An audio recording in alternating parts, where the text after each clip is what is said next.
Hello, folks. Hi there. So it's yet another episode of Würfelcast, and the last episode of the Top Ever? 100 series, let's Oh. say. Okay. And it's my final 25 games. It's not like these are my 25 favorite games, and if I look at them, if I look at my maybe even top 10, something like that, the difference is not huge. It's like I love all of these games and I will play them, you know, almost any time. And yeah, it's so hard. I'm looking at the ratings. I've been looking at the ratings lately at this top 100, etc. I look at all these games and yeah, I put them on a list, rank them somehow. But at the end of the day, does it really matter? I mean, for me, for myself, not really. They're all great games, and I'll play them all. Okay. It's so it is. So, but you're gonna hear some really cool games about really cool games today, and I'm waiting.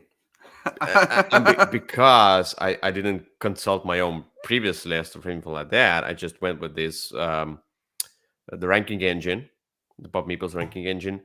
And when I looked at my, let's say, top 10, I was a little bit surprised at how the some of the games ended, and not surprised about something else. There were a few changes. So yeah, that's really cool. It was a discovery for me as well. But Okay. that's how it went. So let's get to this topic. Here you go. All right. And we're gonna need a tool to show you few pictures of the games as well. So you go I'm not here as going to well. say anything. Uh, yeah, that's fine. Okay. What do you want to say? No, go ahead. It's fine. It's better if I leave it unsaid. Yes, I think so. Anyway, so here we are. I think let's start with number 25. So my number 25 is the one I've been searching for some time. I mean, it wasn't easy to get this game, and I've heard good things about it. I was like, oh, it's exploration. Oh, it's cooperative. I'm like, okay, so you basically explore the cave, and sounds great and horrorish, and that's number 25, Subterra. Oh, okay. So I do really enjoy Subterra, and uh, look, the thing is, I gave my copy away to another person. Mm-hmm. Not for a reason you think, not for a reason that I don't like the game. I do really enjoy the game. I can play with him. Uh, the thing is that I backed the second version, Subterra 2, with all the expansions. Because Mm-hmm. this game, I really wanted to get the expansions, and the only copy I could get was the French version. So I had some paste ups for the characters have abilities in icons, but I mean, like, it's the icons are not, the iconography is not the best. So there is text on the text on the cards, which is whatever, just names of the cards, but there's text Mm-hmm. on the abilities themselves. So I had some paste ups done, and that's it. So I could play. Everything else is basically language independent. Sure. But what this game is this is a kind of like a horror setting, and as you can see, I don't know, this one looks like That a one's little bit against a like a mirror. No, it's prototype or not. anything like that. No, Mm. it's fine. Anyway, Mm. the thing is, yeah, this is the cave, and you have these cute little meeples, and you start from the entrance, and you explore the cave while encountering different obstacles like gas and floods and whatever else, the horrors of the cave, etc. And the ceiling is crumbling, falling, etc. uh, Trembles and whatever, and you're trying to find the exit. And this game is not about everybody must escape, and as if you're playing with less players, then you control more characters. But It's Mm-hmm. no, I'm fine with that. I was fine with that in this game because the turns are really easy. It's not a hard game. You just you do some stuff, and the other player's turn, etc. And there's the horror step or whatever, the obstacle step, whatever it is, and you have to plan it out sometimes like, as you explore the cave. So you want to explore, but you don't want to explore too much or go into too many different things, because if somebody finds the exit, you have to go all the way to that exit. It takes a long time.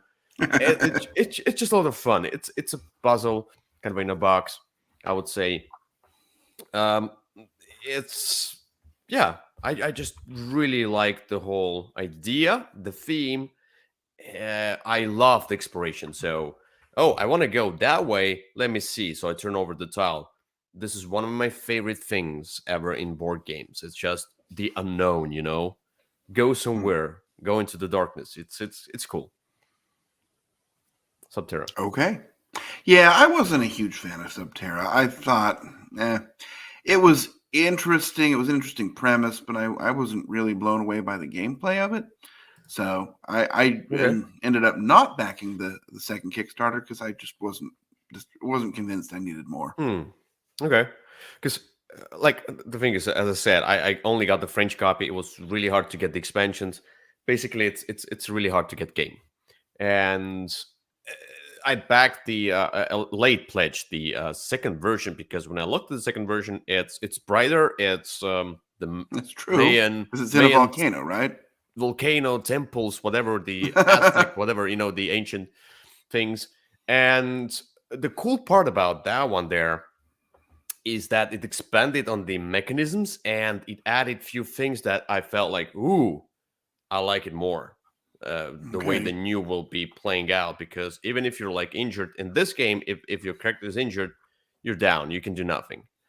In the gay in the Subterra 2, if you're injured and you're down, you can still roam around, like you can do at least one move per turn, trying to get closer to another player for them to revive you, etc. It's like these small intricacies that make everybody be involved during the game, even if they're down, etc.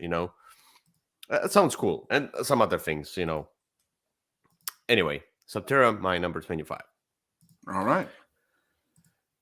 Number 24 is something that I think you were surprised that I liked so much.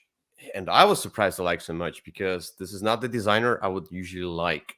Um, Mm-hmm. my number 24 is the game called Cloud Age. Okay. And this is something I hear about, like people not liking this game too much from the fisters, because they say, "Oh, it's too light. It's a light fister. It's not the best." That's what they tell, Okay. and that's where I feel like that's why I do like this fisters game, because it's light. It has also some exploration kind of a feel going on in there, and the light deck building and engine building. I like building tableau of cards, and it's a usual hero game, but the whole setting, I do like it. Like how it looks, and you upgrade your ship and you basically get the points, blah blah blah. It's Yes. a German hero game, but what makes it interesting, I think different it's an tracks. Austrian Euro game, right? Yeah, no, it's strange, but I mean, like, it's a German school, like this kind of thing. um so I like these different aspects. There's uh the water management system, kind of where you progress and you get more stuff, and you have to pay more. There is the central board is very easy to navigate. It's just, you move a bunch, you do something. It's really easy. It's nothing complicated.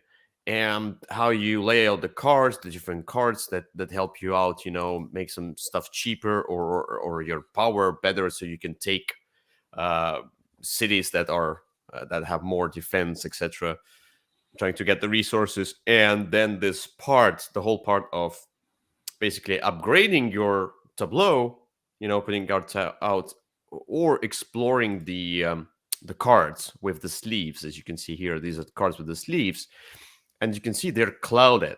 So the clouds are printed, screen printed on the sleeves themselves, and on these cards there are different shaped areas of corresponding to the resources, some energy, some water, and metal, etc., and cards.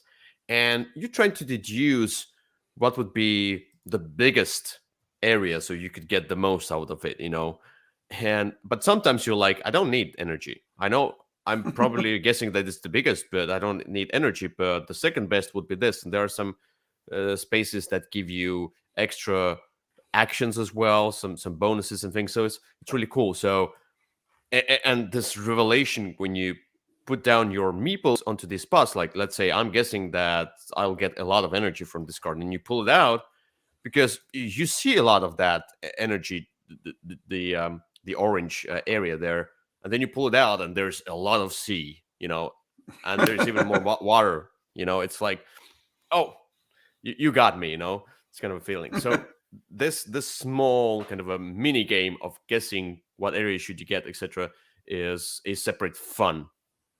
But the whole package, I just like it. It's good. It's well done. It's light, yes, but it's a fun light for me. I appreciate the streamlined, lighter version of Alexander Pfister's game. All right. Cloud Age. Yeah, I like this one. Going back to it, I have just a few issues, and that's that you're supposed to use a scenario to set it up, and sometimes you just want to set it up and play with everything. I don't know, that part is slightly a small negative to me, but I enjoy the game a lot. I remember when it came out, I just was very excited about it, and I've gone back to it a few times since, and I've always enjoyed it. Definitely better with lower player counts, though. High player counts, Yeah. especially if you have lots of new people, will really drag the game down. I played 2 or 3. I would play 2 or 3. I really like Don't 2. go to 4. Yeah, I really like 2. Yeah, and also I don't think I'm not sure if they will make the expansion for this game. That will be awesome to get some extra stuff. Like you can expand this game. There's a lot of opportunities, and the other stuff I don't know. You can get more cards, but yeah.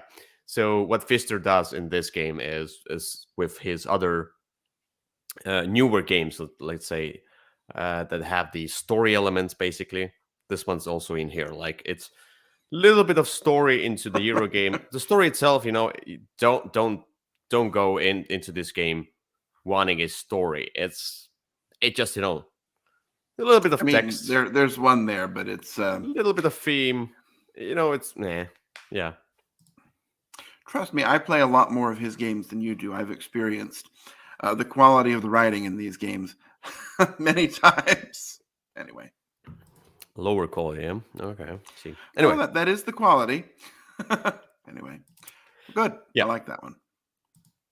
So if we go to the next game, yet again, I really like the post-apocalyptic settings. That's why when I first saw the cover of Cloud Age, I was like, "Ooh, post-apocalyptic!" It just looks cool. I just like all of these settings, like the Mad Max kind of a universe type things. Just cool. And this one is basically the same. And I'm also watching the TV series on Netflix called Snowpiercer, which I do enjoy, where it's like the eternal winter kind of a thing, and they are on the train trying to survive because outside it's like minus 200 Celsius degrees. It's like too cold. The earth has frozen basically, and they are on the train, which is ever non-stopping train, which basically kind of a eternal engine kind of a thing. Okay. And this game reminds me of that kind of a setting just a little bit, and that's Last Aurora. So yeah, it's the frozen earth, and you're trying to get to the ship, and basically the humanity has fallen, and you have to survive, and you have your truck, and you can build, as you can see, the different cards on top of it, like some ammunition, or like the guns, or protection armor, or even the storages, or extra fuel tanks, whatever. Then you can build the containers uh, next to it, so you can have more room for your stuff. So these resources, I don't know if they are Kickstarter or whatever, maybe deluxe. I have the usual version, but and this is also Polish version. But anyway, the thing is, in this Okay. game, what I like is you have this kind of a engine building going on just a little bit through the cards, but you're trying to reach the ship, which is on the other side of the board, and you're moving down the path, basically. If I can maybe find, as you can see here, maybe a little bit more, you're going down the path, and you are, yeah, trying to reach the ship. Most likely will not reach the ship at the end of No. the game. Whoever has the most points, it's just the part that I maybe don't like as much is how few points, how like the point scoring is not as cool, but the whole process is amazing for me. Okay. And you go to this market using your cards, your people, in order to buy new stuff, new equipment, so you can attach it to a truck, or you get new survivors. And everything is kind of a physical, like even if you get the new card, the new survivor, which you can use, you get a meeple as well, and you need room for that meeple. Otherwise you cannot take them. It's really Mhm. cool. You have to fit everything in everywhere. And sometimes you get radiation, sometimes it's like a puzzle, and then marauders come, and then you have to fight them off. The whole setting is amazing. The art is amazing. I love the art. Oh, it's a promo card. Okay. So yeah, it just Okay. everything kind of works, and how the cards go. I really like the system where, as you use the cards, to go into the exhausted area, and then next turn they go to the rest zone. So you have to wait for 2 turns to get the cards back. But on the other hand, you can manipulate that so you can get your cards back earlier.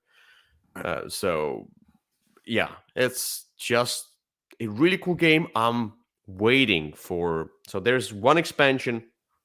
It's not a great distribution of this game.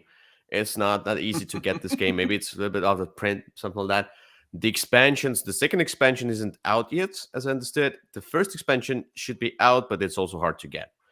So I would like to get both expansions, especially the second one, which should add some kind of a campaign mode or something like that, some extra stuff, which modules things that it sounded really, really cool. So I'm looking forward to expanding Last Aurora. That's my number 23. Okay. Yeah, I mean, I enjoy this game. I do have the first expansion. I don't know that you need to rush out and get that one. That's just another 2 boards to play on. So it really depends on how much you've used the second side of the first board, whether you need 2 more. But I would like, I would like to get them. Yeah, sure. I don't know that it added much more than that. But I enjoy it. I enjoy the game. It's interesting. I don't know that I've ever made it to the ship. I don't think I've ever seen anyone make it to the ship. The ship moves pretty fast. But Oh, hey, one time that's we made it one time. Yeah, I had kind of okay. a bio fuel tank, and I could get a lot of food, generate a lot of food, so I could use Mhm. fuel and food both as my fuel. So I was like just flying, basically. Okay. So that's how I got to the. I think it was Very probably well. one time. Maybe I'm wrong. Maybe I was dreaming. Who knows? I think maybe that was the case, but that's fine. Oh yeah. So basically, there's the second expansion has 5 independent modules, 4 starting crew with asymmetrical abilities, a set of enemies hard to kill, a set of new exploration cards, which is great. I would love to get more different cards, and the player versus player thing when we Hmm. can fight each other as convoys, and the deck of story cards, which introduces narrative part. So Okay. sounds cool. Well, yeah. I mean, I'll look into it when it becomes available. I just don't think it's out yet. But there you Yeah. go. No, it's not. Yeah. Anyway, let's roar. Uh, my number 22 is basically a different stories in the box, but more than stories, these are puzzles. And I'm choosing the whole genre because this is the genre where like you can like this scenario from that system and that scenario from another system. It doesn't really matter, you know. It's all escape room games. But now I wrote down Unlock because I think Unlock for me is the best system. So technically, I would say I'll choose Unlock, but it can be Exit the game, it can be Escape Room the game, whatever. There's so many of these, and they are all just, you know, activities. They're all more of a escape room in a box than a game, you know. But what Unlock does with their system, so basically you have the cards, the number of cards, and you combine the cards together, basically summing up the numbers to get new numbers. But then there's a lot of puzzles and the app involved, and the app gives you so many different opportunities to tackle. Like I've been surprised by how the app gets used in Unlock. It's I don't want to spoil anything, but basically, so a little spoiler. Like just I don't even remember from what set, but in one of the not expansions, but in one of these scenarios, I was blowing into the phone to do something. So Okay. even that, I'm like, wow, I had to blow into my phone. That's so weird, but it's so cool. And that's how the system goes. So I really like escape room games because they have this kind of exploration feel, progression feel. It's cooperative, you know, it's puzzle solving. It makes your brain work in a different way. Yeah, escape room games as my number 22, but you know, Unlock has been the most consistent for me out of all of them. Exit the game is the second one. Exit is a little bit too dry sometimes, and sometimes it's the puzzles are boring. You know, Okay. Unlock has the story going, the pictures and everything. It seems like more lively. Anyway, yeah, Okay. number 22. I've enjoyed these, but I've found diminishing marginal returns over time. Hmm. I don't know. I'll try one if I had some people over and they said they didn't want to play a regular game. I'd say, well, maybe we could try this. I was kind of laughing because you mentioned that there were all different themes, and there's one that was recently on Kickstarter that was like a Christian one, and it was Escape Oh, from Sin or oh, something like that. wow. As you can So, see, you can do anything. um, Yeah. yeah. Uh, yeah. One more thing about Unlock being the best in this case. There were also the other ones like Deckscape. But Deckscape is, yeah, I wouldn't call it an escape room game. Anyway, Unlock is replayable in a sense that not like you go through the scenario, you will not play it again. Maybe in a year or two when you have forgotten everything, but you can give it to another person. You do nothing physical about the components. Like with Exit, if you want to have the experience, you have to tear the stuff up. You know, use the scissors, write and stuff, etc. There's a lot of things. You destroy the box as you and components as you go through. You know, with this one, you can play it, give it to somebody else, they play it. Yeah. Okay. Yeah, I did that with one of them, and then my friend, after he finished it, gave it back, and so I was like, "Well, what am I going to do with this now?" Oh, I get this set of like in Europe had it from the start that in US you had like each scenario is a separate box, kind of a small Mhm. box. We had like three scenarios in one box from the start, and now it's the same in US. And so I bought this, I played it, I sold it. So basically, I got my experience of three scenarios for like just just a little bit of money. You know, Okay, there you that's go. really cool. All right. So my number 21 is a new game to this list, but I was enamored with how fun it is. And I really want to get this game, but from where I can get it, it's very expensive. Like, I don't want to pay almost 70 euros for that. And that's weird because it shouldn't be that expensive. I mean, I would pay 40 euros for that game, maybe 50 at most. Anyway, my number 21 is Paleo. Ah. Ilya the base game Oh. because I don't have the expansion. I don't have the base game. Like the thing Oh. is that it as I said, like I don't want to pay 70 euros That's a for lot for this game. yes. I I feel like probably paid that much to get the expansion, but that's that was different. yeah. But I don't know Paleo how much I paid, itself, but like when you described this game to me, I was like, okay, yeah, it sounds interesting, but it's I wasn't as enamored with your description of the game because it sounded yet another, cooperative game. Cool theme. Yeah, I would play that. But as I played myself, so there are a lot of scenarios and you can make it very hard. And I think we went the first one just to learn the game, and then the with the third one we skipped the second one. Was like, okay, we need more challenge, and the third one was already a lot of challenge. I was like, oh, there's level 8 as well. What's the level 8? You just burned from the start. Okay.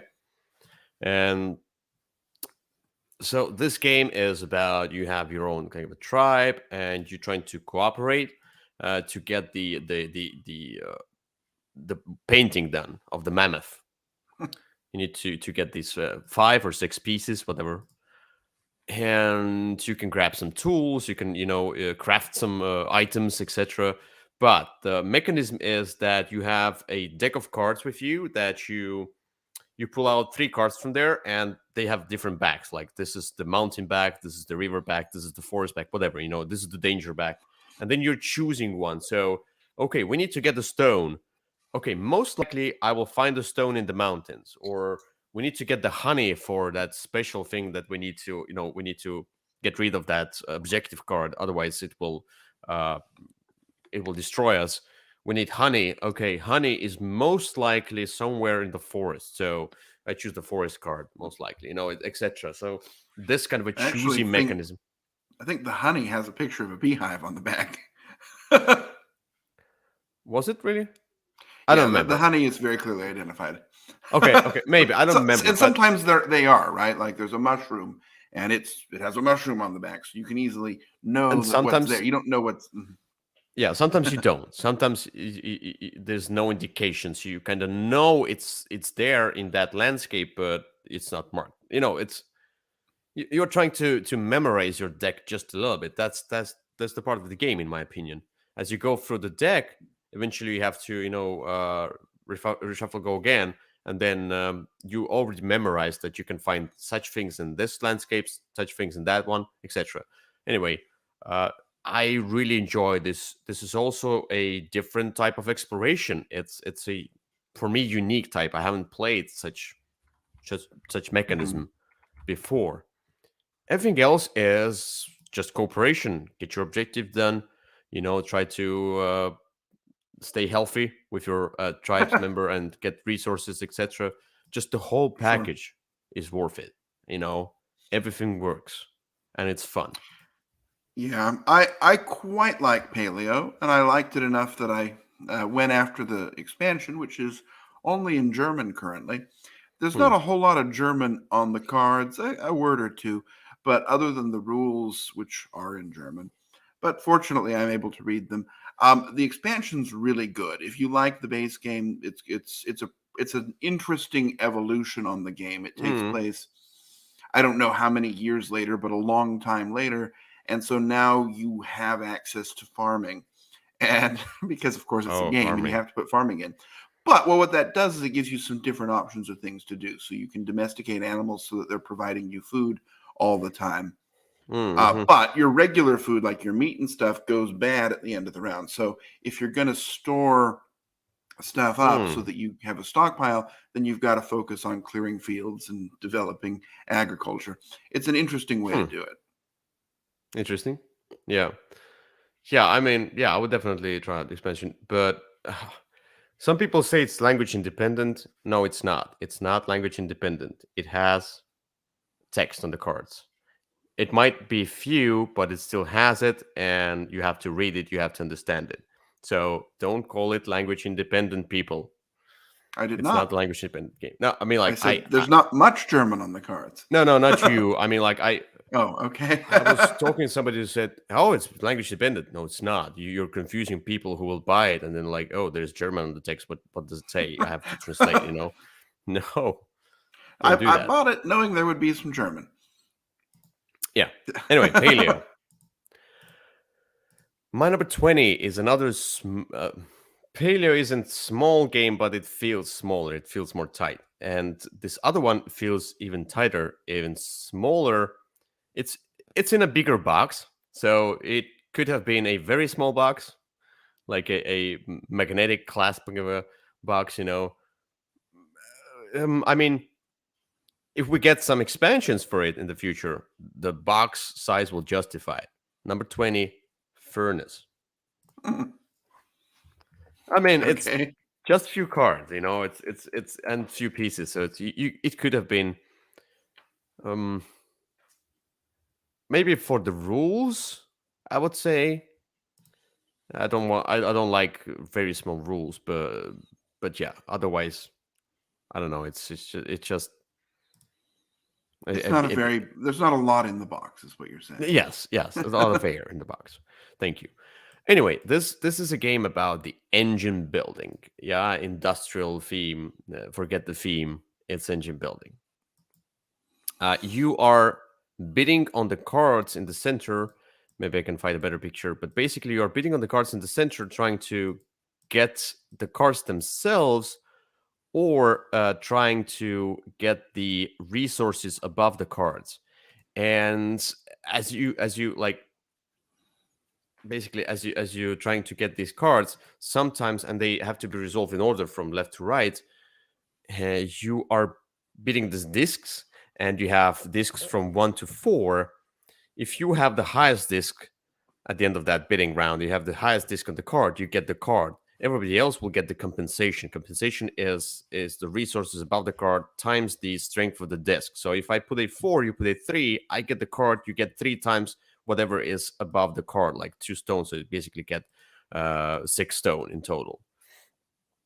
As you can see here, for example, sometimes like you bid on stuff, and you really want somebody to outbid you there because you want the resources. You want to get a lot of resources, and they don't outbid you, and you are stuck with the card that you don't really need.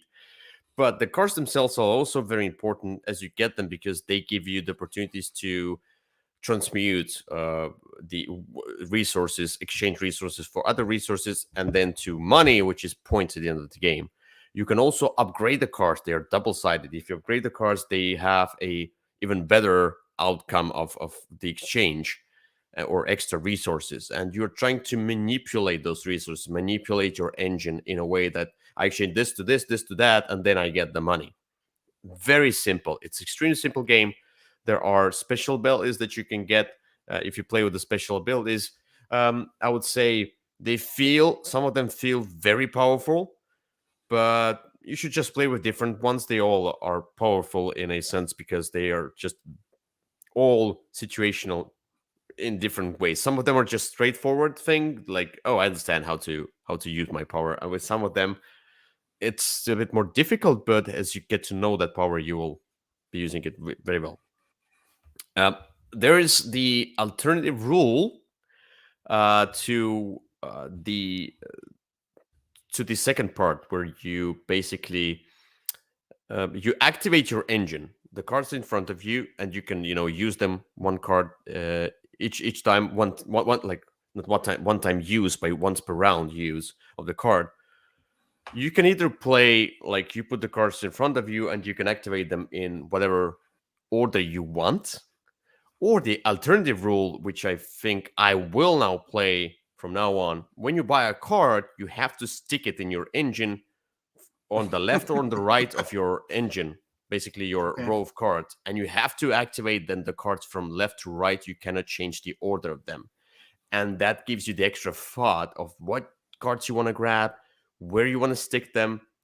So this is the first card. With this card I get the stone. With my second card I can use the stone to get barrels, and these barrels will go into that third card. Now I can get the money, whatever. It's like the engine building is even stronger with the alternative rule. I understand why the initial rule of like do it in whatever order you want is there because it's easier. It's good for introductory, but I would suggest after you play the introductory, if you played this game a few times, go with the alternative rule. It becomes even more fun. Okay. I've not tried the alternative rule, but I've also played it a whole lot with people who are just playing for their first time. So, Yeah, all right. Good to know. I mean it's it's just more fun, but it's a very straightforward engine building game. It's all about the engine you build and that bidding system. I really like this bidding system, the compensation versus getting the card. And hello to Danielle as well. Ah, So yes, indeed. let's get to number 19, another engine building game, a little bit bigger if we count in the expansions as well. And I've pimped up my copy with some acrylic. Oh, I think they were acrylic. Yeah, I think resources. Like I just got the extra resources for that, and I really need to get a better dice tower for that because I don't like the dice tower I have. That's Wingspan. Ah. It's not the best dice tower. So Wingspan is an engine building game with beautiful. Oh, there's real birds. Okay, but no, it's They don't come in the game. yeah, yeah. But this game is all about you trying to grab the birds and spending the resources, basically food, putting them in the forest, plains, or water area, and trying to score points at the end of the game and get some objectives done, etc. And it's also an engine building game, so you're getting those birds, but if you activate the row, which is also the different kind of a mechanism, like here you can from the forest you can grab the food, and along with grabbing the food you will also be able to activate those birds if they have the brown ability on them, and they will give you some extra things, bonuses, etc. You can tuck the cards under it. You can, collect the eggs, lay eggs, basically, or you can draw new birds. Like you're trying to maximize your outcomes and things, trying to get the right things in it. And it's just a beautiful theme. It's different theme. It's you get to know that there are so many different birds out there, and you learn about them as well. But the game itself is accessible. I would say it's not introductory kind of a game. It's introductory plus, but I got it to play with. I played with the person who is not a gamer, and they struggled at the beginning, like a few rounds maybe, just a bit. It's to get to know the game, and then they were really into the game. So Wingspan, everybody knows Wingspan, my number 19. Everybody knows Wingspan. That's true, and I do have both expansions. And is there a third expansion coming? Eventually, someday. I think the third expansion's a big box. Oh, to store. To store the first two expansions. But I do have. I think yeah, my Wingspan has the boards, which are the upgraded boards, and then I put my initial board somewhere else in whatever other box. But everything else I got fit into the initial box because I have the wooden insert, so kind of a Okay. fits well. All right. All right. Let's get to number 18. My number 18, another not deck builder, another engine building game. And the one I played very lately. I showed it to new people because they wanted to. And I backed the expansions on Kickstarter because I really think it would benefit from some extra modules and rules and some objectives how to score. And that's Seraphim Mars Ares Expedition. Ah. So I when I played it for the first time, I got this game, I played it for the first time, I was like, okay, I really like it. That's fine. I wasn't enamored with it. As I played more, I kind of fell in love with the game. I don't know, maybe it's because there are so many cards out there that you really have to, you play it for a few times, because then the engine building becomes a little bit more obvious. When you know the cards, you don't have to, like, the very first game, these are all the cards. They have some text, whatever. They're like, okay, what should I build? What should I keep? Because eventually you will build, let's say, 20, 30 cards into your tableau, and then uh, by the end of the game, something like that, even more if you're really good at that. But yeah, how to build your engine, you have to just go through the game a few times and just see how it evolves and how other people play it. One concern is that it's a little bit too solitaire multiplayer. So when I heard about the expansions, how they add some common objectives and things that might spice up this solitaire multiplayer experience a little bit, to have something common to go forward to, because this is terraforming Mars. You are terraforming the planets, with the oxygen and temperature and flipping the ocean tiles. But flipping those or getting those three parameters doesn't feel like you are playing together. You're like forming something together. I want some more, you know, stuff that we can do together, or let's say, like, there's the cooperative variant coming, or I think the upgraded cooperative variant as well. But I want something that you, me, and that other person can, you know commonly achieve, or one of us, a little bit more of that rivalry going on. Anyway, you are building up the different cards, like in Terraforming Mars, trying to build the engine, and I think was the best part of the Terraforming Mars, and they just took it. They revised the graphics, which are much better than in Terraforming Mars. Terraforming Mars is a terrible looking game compared to this one. This is much better looking, and you are building your engine, your production, etc., getting resources, and then spending them, spending cards, getting new cards, etc. Some of them are action cards, some of them are production cards, some of them are one-time use cards that impact the warming and the oxygen, etc. Yeah, and the central mechanism is that each round you choose one of the five role cards, let's say phase cards, and that means that it's like with the race for the galaxy, as it stands. So not all of the five phases will be activated each round.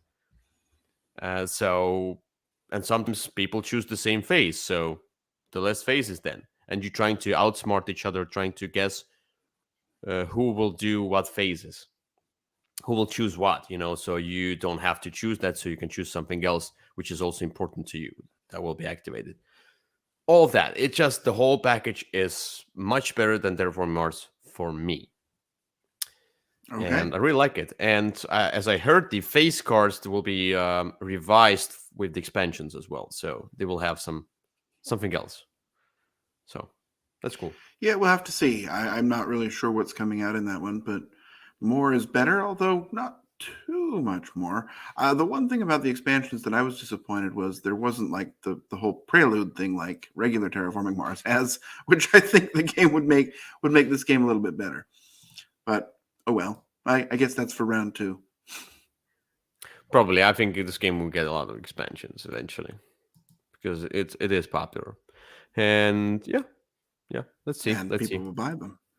Yeah. All right. Let's get to number 17. Number 17 is also, so this game combines exploration with building, with also this kind of a outsmart your opponents and choose something, this simultaneous action selection kind of a thing going on. This is Living Planet, so it combines a lot of different mechanisms that I love in games. Living Planet, and I I want to say that it's a little bit of a controversial game in a sense, because Some people wanted it to be another archipelago, but Archipelago 2.0. And what they didn't realize is that the designer wanted to do something else.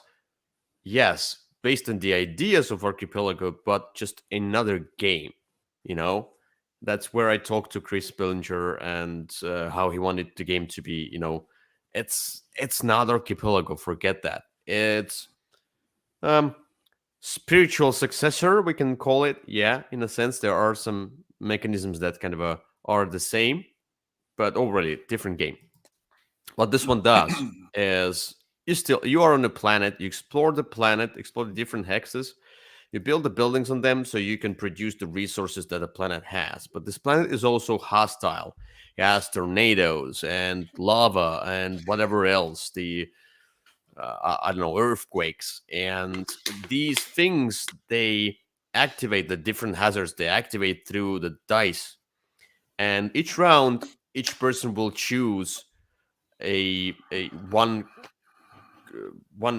card with a special ability, but also with a die value of their color, and that will also kind of basically they're choosing their strength of the actions they want to do. They're choosing the bonus they want to get, and also choosing what hazard will activate if it hazard is on the board. Let's say if the yellow person chooses a yellow 4, and there is a yellow 4 hazard on the board, it will activate. So, but they chose it.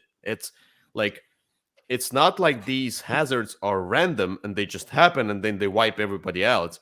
It's people themselves are nasty in choosing those, But that's what they want to do. And sometimes you want to risk. You want to put your building next to that tornado.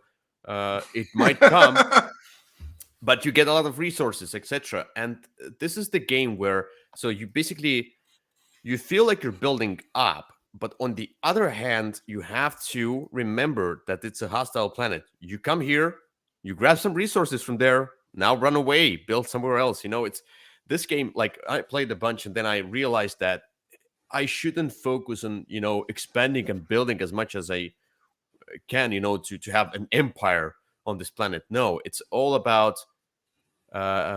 exploit this particular tile while you can, then it eventually will be destroyed. But by that time, you have a plan B on the other tile. It's how it is. You have to do that, and your people get injured, and you can protect your factories, whatever they are, the rigs. Uh, you can protect them. You can build other stuff, and this is a game about the stock market as well. So basically, with the yeah, it's Which I like totally stock makes market. sense on that kind of planet. No, but I mean, Let's set up a house next to a tornado and build a stock market. yeah. I mean, no, it's for me, it's just the corporations. They are basically trying to get money, and they went on that planet. They see there are a lot of valuable resources, but the planet is just trying to destroy them. And yeah, the stock market represents it represents the corporation for me. It just I see. how greedy and evil people are, in a sense. So I like the theme, and I like the mechanisms themselves. Of course, if you look at it abstractly, it's like stock market with the exploration theme and the planet, the unknown planet, etc. Yeah, I can see how you get confused. But the whole mechanism with the dice and choosing of your actions, and I got the deluxified version with all of the expansions, and they are very different. There's one of the extremely hard to play. I mean, like not rules wise, but it's hard to survive. It's the water planet. Then there's the forest one, and the third one I haven't played. I haven't played all of them, but I played the aqua one where you start with the ships and like a archipelago type thing, more of that. But it was really harsh. It's easier to go by land than by sea. Anyway, Okay. Living Planet, it created stories for me. I love this game. All right. I enjoy the game. I don't love it, but I don't hate it either. It's a fine game. I have not tried its expansions, but someday. Yeah, yeah. All right, let's get to number 16. My number 16 is also a beautiful game, a game with the story elements. It's from Ryan Lockett, and it's Near and Far. So look, I haven't played what's called the latest one, the God something, The Sleeping Gods? the Sleeping Gods. Yeah, yeah. Sorry, I don't have it. I haven't played it. It's not the latest one. There's another one. I don't know. Yeah, There's Now or Never as well. oh, Now or Never. Sorry, yeah, it's the latest one. But yeah, it's Now or Never is from this thing. So Sleeping Gods is its own separate entry, I would say. But Near and Far is a game of that kind of a Ryan Lockett type. I would call it Ryan Lockett type hero. It's his heroes are a little bit different. They are more smooth and friendly kind of a thing, and a lot of color in them. Everything is obvious. A lot of worker placement going on, and you're basically you are doing the worker placement stuff on the board, and then you go into the adventure. So basically, you gather stuff, gather people, your crew, and then you go into the adventures, and then you go to different spots where you can build a hut, and basically you want to get the most points in the game. So you're building up as well on that map, but you're also getting to these letters, which are the paragraphs in the book. And then you step on that, and somebody else reads the paragraph for you. Some uh, the flavor text, and then you're like choosing something, and then you do the skill check, and then you are getting something. And those are light stories, and they are better than in Above and Below, definitely. But also, it's not a story game, I would say, but it's a solid game with story elements. Okay. It's not your seventh continent where everything is about like kind of explore and things. It's you come across this thing, what you're gonna do. So and then you do the skill check, and then you get something, and the next time when you get to other paragraph of the story, it might not be related. But in this one, in Above Below, it was more, it was even more abstract. In this one, there are some story elements where if you choose something, you write it down. If you play the campaign mode, the character mode, you write it down, and then you might encounter it later on. So it's like kind of a consequences, like in Robinson Crusoe, etc. And everything else is like you collect the resources, you collect the different special cards that you build up that give you points in the game, but they give you abilities and things. And I don't know, it's just so colorful, so cool. Amber Mine expansion is essential because the initial two spots of the game where you can kind of explore the cave, basically putting tents in it. It's not really exploring; you just put the tents in it, And get resources usually too. yeah, whatever. But with Amber Mines, it basically changes the two locations worker placement. One into the magician kind of a booth or whatever, I don't remember, where you can get some magical cards, spells or whatever, I don't know. And the other one is the cave, where you are physically exploring the cave with the cave cards, and you can go further into the cave, and somebody else can then go through your path or choose another path, etc. It takes more space on the table, as It you now does. have to lay down a lot of cards. But at least now you feel like, oh, I'm going to the cave, I'm exploring it, and then placing tents them there as well for the purpose of scoring. Near and Far is a very cool package. It just everything works. I don't know. It's like I don't know how it does that. It just works. Yeah, I quite enjoy Near and Far. I've enjoyed it for years. I've played through the full campaign at least once. I've used the Amber Mine expansion. I enjoy it. There's a lot to like here. The only complaint I have is that the end game can happen somewhat suddenly, and maybe Yeah. there's not quite enough Hmm. time to have explored everything. I kind of wish there were a way. I don't want to make the game longer, but it would be nice if the stories were a little bit more connected, or that you were able to experience more of them, because on any one map there's only 8 or 9 story spots. So Mm-hmm. you won't be able to do them all and also go about doing the things that you need to do or want to do otherwise in the game. So I wish that Yeah. that were balanced a little bit better, but I do really enjoy the game and I've played it lots of times. Yes, yes, because you the game ends when you put out the last of your tents. So Yeah. it depends on the players themselves.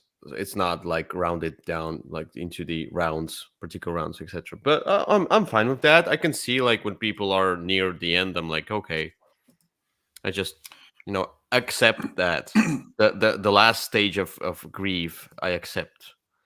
Well, I mean, you can put out 4 or 5 tents in a turn if you really try it, and if you're going to go Uh, all over those bandits.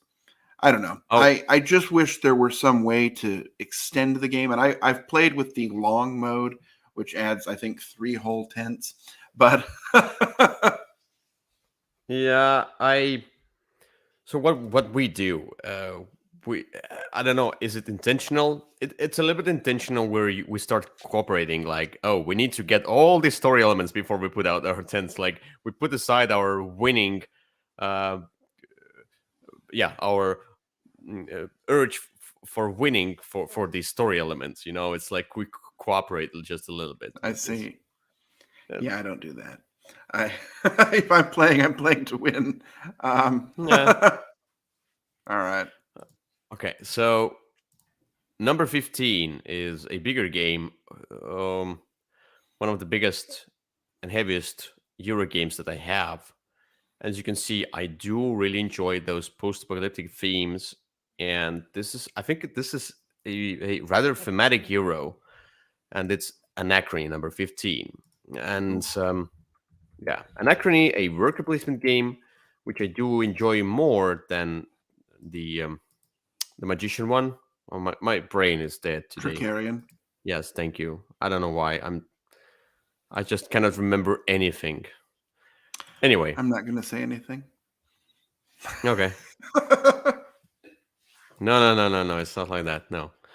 Anyway, this is as you can see, a lot of things going on. And when you set up the game, people look at it and like, no, it's too heavy. It's too much. Tons of iconography. But once you start playing, everything kind of makes sense. It's a logical heavy Euro game, in my opinion. I was scared when I first set it up and learned it because the rulebook is not the best, and it's big. It's a lot of pages. But once you start playing, everything kind of makes sense. You are using your people, and it has the kind of a Manhattan Project mechanism where uh, you can put as many people as you want into your own player boards where you build the different buildings if they have the player spots. Yeah, and you have like a bunch of workers, and you can get more of them, and they're different, like engineers and scientists, etc. But also you can use the mechs in order to go to the central board where you can get these essential actions, the base action that you really need. For that you need the mechs, and then you put the tokens, the worker tokens, into these different mechs. And I like the flow of the game, how it's so basically, yeah, like with the Manhattan Project. So you put out the different workers as long as you want, and then eventually you have to kind of pull them back. By pulling them back, it's on your own player board. It's like you have to pay them water to get them back, etc. Or tell them you have to work, but then they will be very unhappy. You get minus points, so and so on. And this is just cool because we are gonna do all of that in different phases, in different turns. There's kind of a like no turns. There's just we go, and then So you do eventually the take your game turn. ends. I mean, Okay. like no rounds. Let's say it's not like, I mean, like they are rounds as well, but it feels There like are that. definitely rounds. There are, but what I say, When what you I take all the feel. things back and clear out those worker placement spots, and then you have to go out and fill them up again. No, there are those rounds, but it doesn't feel like that. It feels smoother. Okay. That's what I want to say. Okay. Technically, mechanically, there are structures and rounds and things, but how you There feel are. about the game, it feels more free roam. Okay. Now, you have different factions, they have different abilities, and you also have this kind of a timeline where you can borrow resources, but then eventually you have to go back in timeline and give them back. Or there will be a paradox, and paradoxes are bad because then you have to roll the die and then you get these paradox tokens, and then eventually you get the buildings, which are just minus points. You have to get rid of them by paying resources that you don't want because it's extra resources. And yeah, and they clog up the spaces on your player board where you could put the buildings themselves. But also Sure.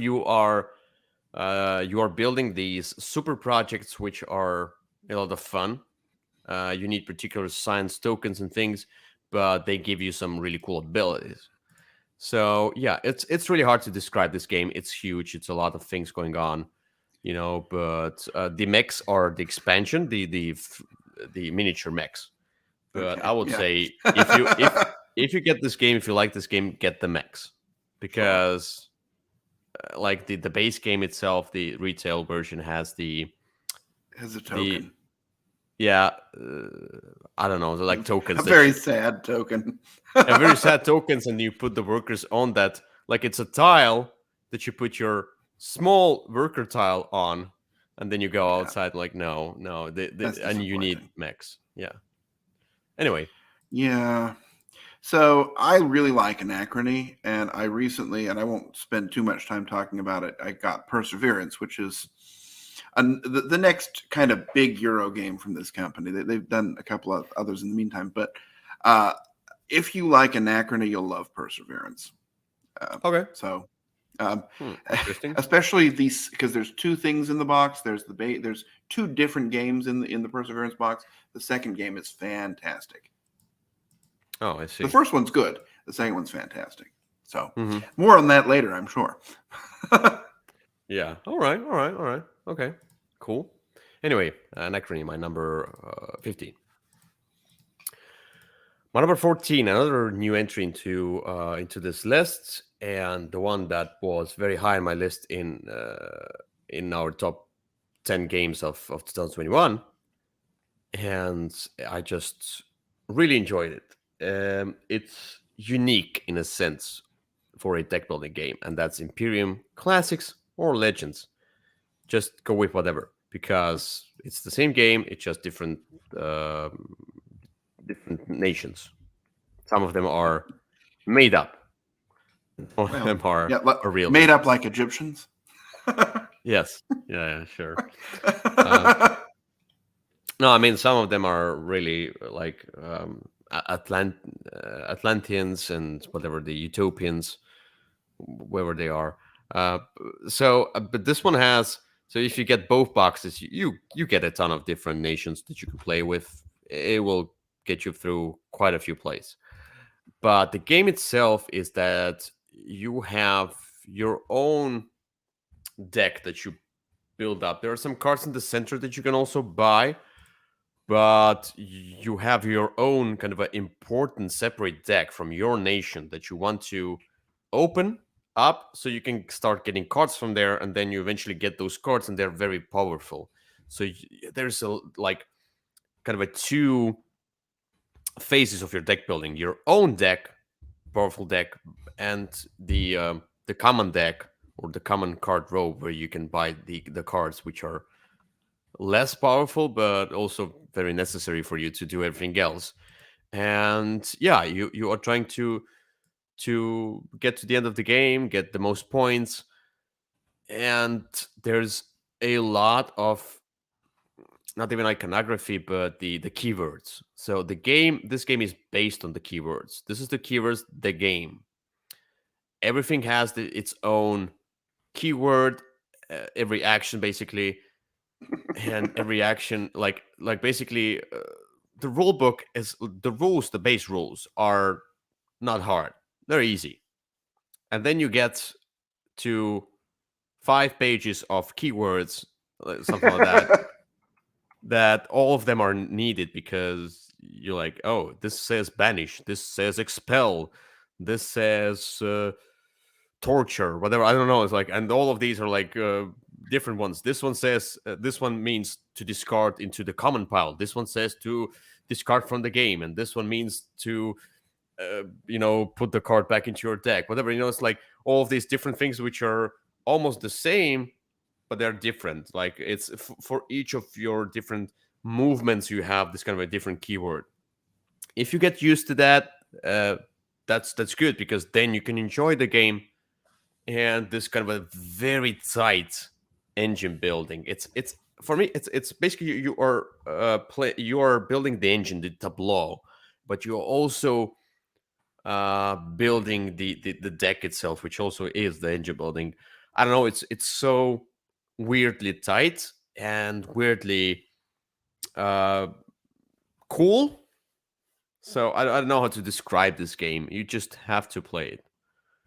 Maybe you can help me. It is a hard game to describe, a very hard game to teach, a hard game to learn from the rules, but a very interesting deck building game.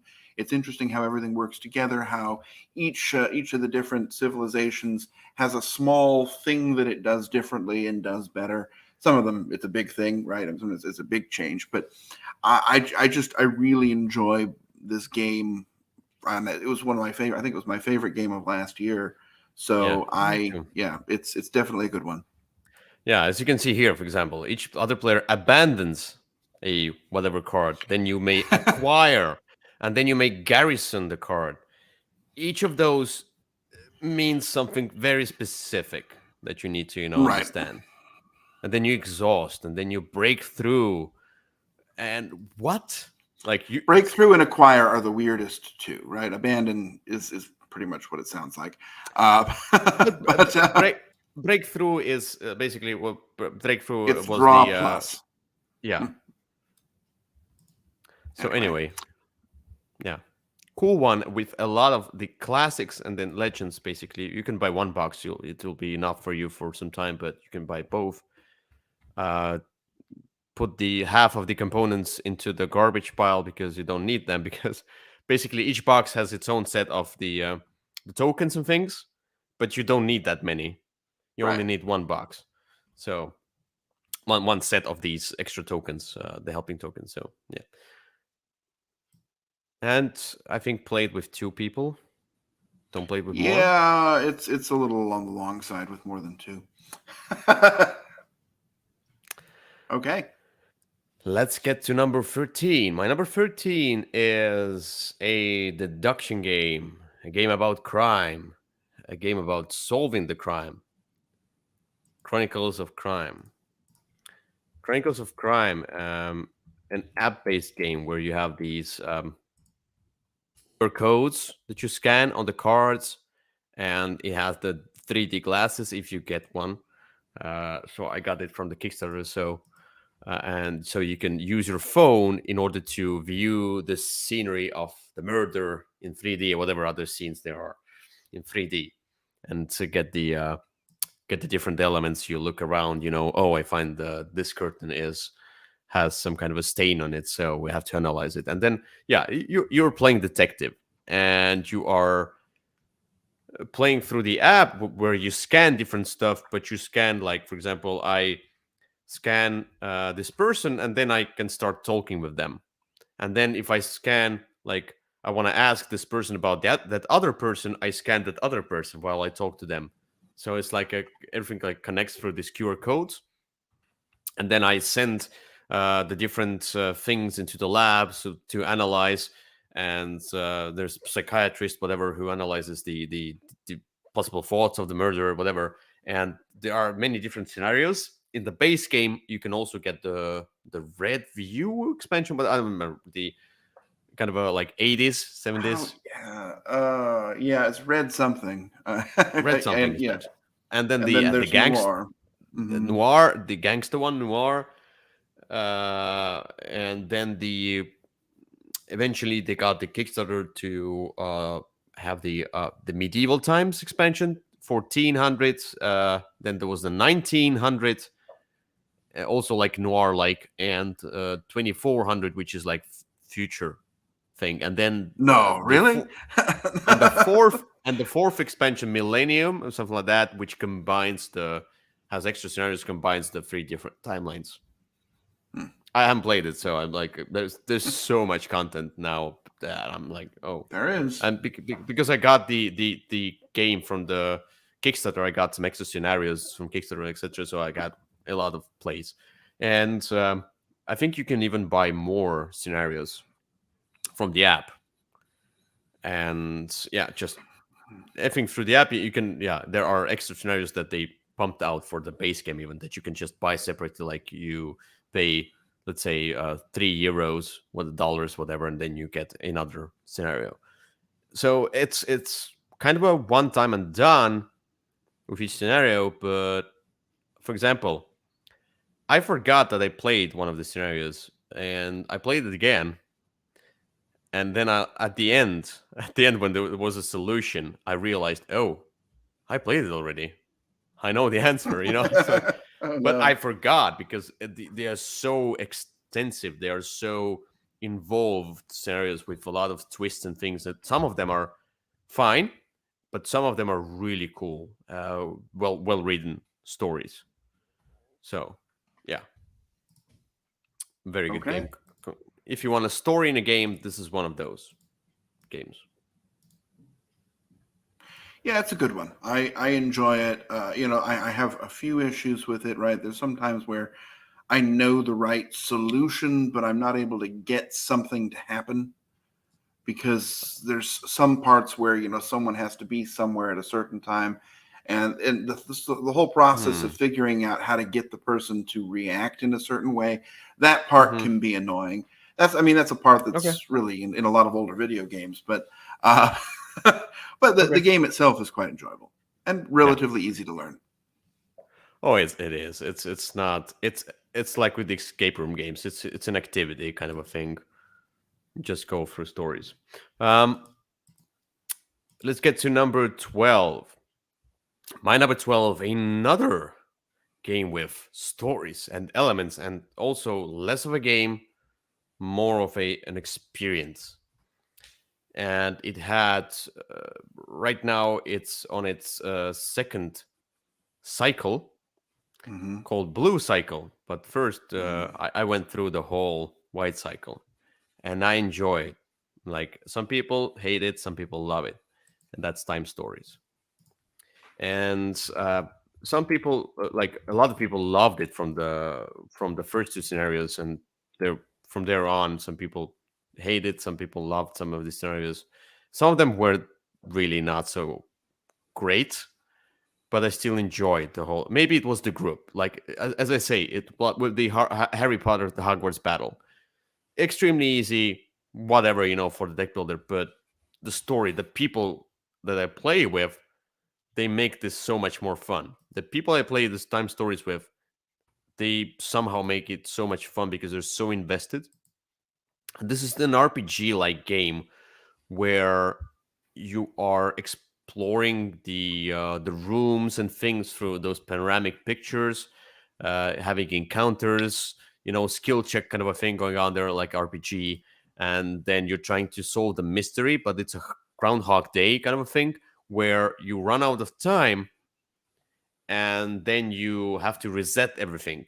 And then you start from the beginning, but now you've been in the kitchen or whatever. You've been into that room. You've been into that room, and you know that, oh, it's a waste of time. I don't need to go there. I know some information, and some information that you will get from those runs will be permanent and will be marked on the map or whatever. Now you have some permanent information, and you are going through the story trying to solve the mystery behind it, kind of solve the timeline, repair the timeline, something like that. So, and there are, I think, 10 scenarios in the base kind of a cycle, the white cycle, with some extra scenarios like demos or prequels to like Santo Domingo was the pirate scenario, which I really liked, and there was the prequel to that, which was like an hour long.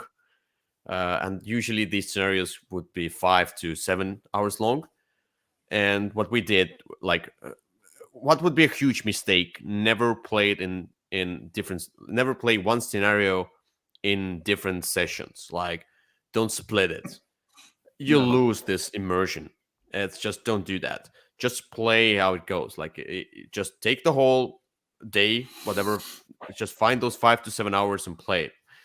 Now, I didn't find that many flaws about the game. I understand, like even I was tired of all of this Groundhog Day resetting back and then going back, and then we cheated a little bit, like kind of a, let's say, I mean, like because technically you don't even have to do that. Like technically, okay, so we just okay, we subtract the 10 time tokens because we know that we will do that anyway. Let's just go to that particular room again. Just subtract the right amount. We already know how much time it will cost us. These kind of thing. We speeded up the process, not really cheating. And then I got the Blue Cycle, the first one, the Hadal Project, which was much better. I enjoyed the new system even more because with the new system, we didn't reset even once. We just went through the story in one go. It has the crystal mechanism, and we might have reset it like maybe one time there. We were on the edge of that, but then we kind of pulled it through. We were smart enough, I think. And the story was cool. The Underworld, the city kind of a thing, and going back in timeline. And then now I have the Midsummer Night, which people say it's not the best scenario. And but It seems to happen a lot with this game. but I think I'll still enjoy it. Yeah, and I really look forward to the Ghost Mansion scenario because I would love such theme. Like I'm looking forward Okay. to the front. The problem with this one, they should pump out the scenarios and get more people involved, pump out the scenarios faster. It's so slow. But anyway, yeah, once I play it, it's an experience. I love time stories. Yeah, I don't know. I played the first 3 scenarios and I had a great time with it. And then I just was done. I mean, the grinding is rather frustrating. The scenarios got progressively worse as they went along, and there was so much time in between them Hmm. that I just lost interest. I don't know. This was a big pass for me. I can totally see that. And some people hating it, I can totally see that. But also, like Danielle said, Madame, I think, was it the Versailles Castle scenario? If it I didn't was, play it. yes. Yeah, I think it was. Maybe, yeah, I think it was not so good. I enjoyed parts of it. I didn't enjoy the ending. The ending was lame. Yes. The ending of the White Cycle was extremely lame. It seems like they didn't come up with anything. But I don't Okay. want to, rate the game a 1 just because the ending was lame. Well, I you had don't a have ton to. of I had a ton of great hours with other scenarios. Like I kind of averaged it out, something like that. And the Blue Cycle just gave me my passion back with time stories. That's Okay. why it's number 12. Anyway,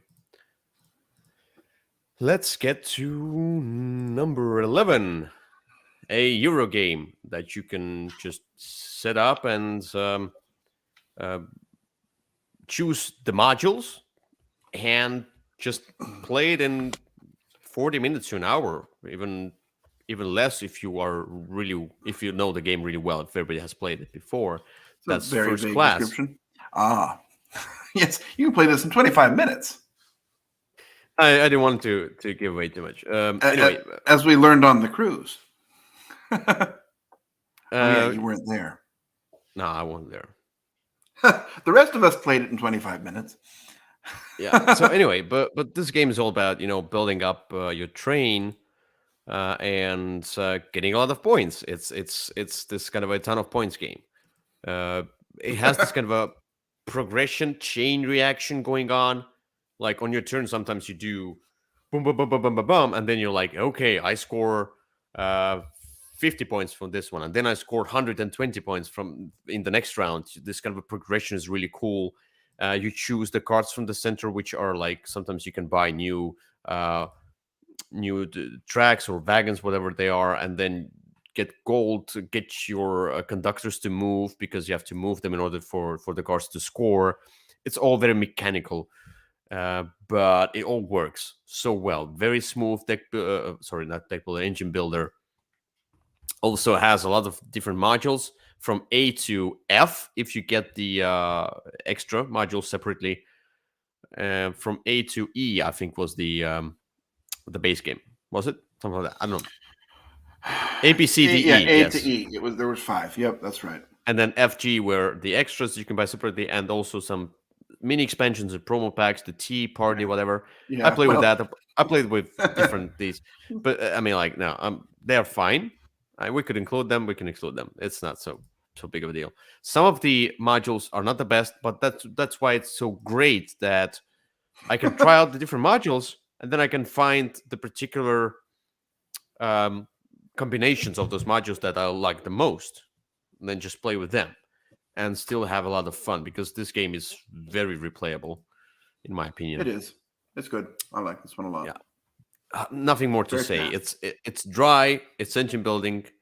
It reminds me of Russian Railroad. Let's say like that. Okay. Just reminds me of that. Yep. Well, I mean, yeah, understood. Nothing to say here. It's a Okay. good one. Yeah. Well, no, I mean, I have plenty to say. I really like the game. I like, especially when it's played very fast. I think that is where the game shines. If it takes as long as Russian Railroads, you're doing something wrong.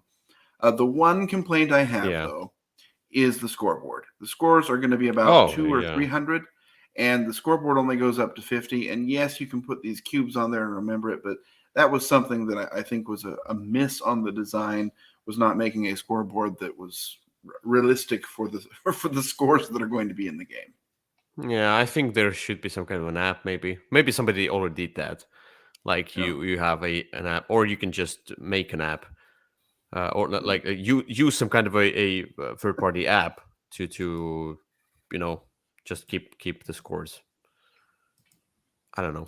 Yeah, Victor was excited because he found a used copy of this at Dice Tower West. So so we played it again there. And it takes a lot of table space once you build up. Anyway, really cool. Cool. First class. Now we get to the top 10. That's what you've been all waiting for. My number 10. All of these games are something you might expect to be in my top 10 anyway. My number 10 is another engine building game that I played during the Dice Tower cruise. I showed it to Corey Thompson from the Dice Tower News, and Chris Yee from Dice Tower also joined the table. Hasn't played before, so I taught the game. And who else was there? I don't remember exactly. I wasn't. Somebody else. Corey's friends. I'm terrible at remembering the names. Sorry, but anyway. Okay. Homesteaders, my number 10. Oh. Mm-hmm. Yeah, I do. So Homesteaders, not the best looking game. A little bit of that terrible looking game going on here, especially the cover. Look at this cover. Oh, such a great cover. No, it's not. No, I mean, there are the different versions here, but let me see if I can find it. Yeah, they all look the same. They all look almost the same. Some versions are a little bit better. But anyway, so this is a game about building up your homesteads through getting the contracts in the auction. And then, if I can find anything, whatever. If I don't find it, I don't find it. I cannot find it right now. Anyway, you are getting the. Let me see. Maybe recent is better. Yes. Oh, my own picture. Great. Okay. So yeah, that game you just can jumps off the table at you. Yeah. So yeah, as you can see, not the best. Let's say even not production. I like the resources, but I mean, like, not the best artwork. Anyway, you getting these contracts from the center of the board through the auction, and then they say what buildings you can build. There are commercial buildings and industrial buildings, etc. And I don't remember whatever the real estate buildings, whatever. Anyway, these buildings, they grant you points and they grant you abilities to exchange resources. They grant you worker spots where you can put the workers and generate resources at the beginning of each round, and you're just getting some resources, etc. So, or some ongoing passive abilities, or like one-time use abilities, and that's it. And you can also, if you pass on auctioning, you can also move up the railroad development track, where you can just get a bonus resource or rail or whatever the income thing. And you can also take loans, like the debt tokens, and you have to pay them off. And it's all about manipulating the resources. You start with some simple resources, and you're trying to get to the more expensive resources, so you can, get even better buildings into your homestead or city eventually, and just get to a lot of points. And eventually you will have the last buildings are all about point scoring. You'll get to that, then you get the point scoring buildings, but everything else is just this kind of a engine building going on. The expansion New Beginning adds few more buildings. I would have loved to have a lot more buildings, but maybe Okay. it was hard to get all the different buildings in there, because it's a very well balanced game in my opinion. And it's, you can get it out of balance if you add too much. Also Sure. adds the event cards, which basically say no, but they give you some extra spice. I mean, like sometimes you, like, if somebody wins the auction, number one, they get this extra stuff. So now the bidding is a little bit more, involved. Like, yeah, or everybody can sell their cows for extra price, whatever. Ooh. It's just this simple thing, event phase, but it gives you something extra. So definitely get the New Beginning expansion with the Okay. game. Well, you probably won't be getting either, but because I think they're out of print. But I mean, if you get it, yeah, on the aftermarket market, because okay. uh, yeah, the problem is that Team G is out of business, and somebody might pick it up and do a better version of that with better graphics. And but I think it's, I mean, it's so clear. I mean, like, yeah, it doesn't have any graphics, but it's a very clear iconography. At least it's very, Okay. intuitive. And yeah, I would definitely buy the new version if it has the better graphics and maybe even more expansion stuff. Somebody picks it up, I'll love it. Yeah, But I I love don't it. hate this game. Hmm.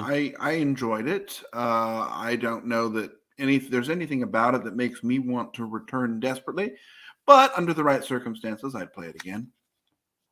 All right, I It sure is not a pretty game. I got It looks I more got like you. the kind of game that I would like than the kind of game that you would like. I was surprised because I got it. At some point, we were like obsessed with Team G and their games, No, just really? a little bit. Yeah, like, oh, they're doing cool games, they're doing games, and then we like, it wasn't that easy to get homesteaders. We got it on Essen auction. Like before Essen, everybody is doing the on the BGG. You have this kind of a huge geek list of different people just, auctioning their games. There is exchange, or you can just buy and sell your games. And so we saw homesteaders for a good price. It was hard to get this game, so I was like, we just got it because Team G. Let's try everything out, Hmm. and I just loved it. It's my type of game. All right, let's get to number 9.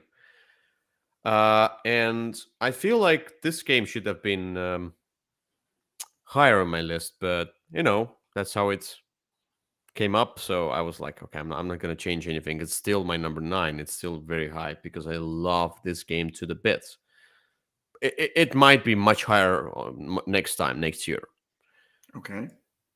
Stockpile, my number 9. Okay. I love this game. You I know, do know that. y- so everybody, I talked about this story a lot where I played it because somebody stayed up till the early morning to play games, and we Mm-hmm. had kind of a few of what did we have? Like I think we put this one on. So the story again was I had come from the US to Estonia, and you bet that you could stay up longer than I could. Yes, true. Yeah. And then there was the bet didn't make a ton of sense because I didn't win anything. But it was between you and Alina, and if I could stay up, I apparently was her champion. Then she would get to pick the game that you would get, and if you beat me, then you would, or something like that. And she wanted to pick stockpile, so Yes, and you had said no, there was no way you were ever going to play this game. yes. Uh-huh. And So here we are. So yes. Mm-hmm. when I looked at this game, it's like some charts and things and stockpiles. Ooh, calculators. Oh my god, no, never. And then I played the game, and I was like, "Let's play it again."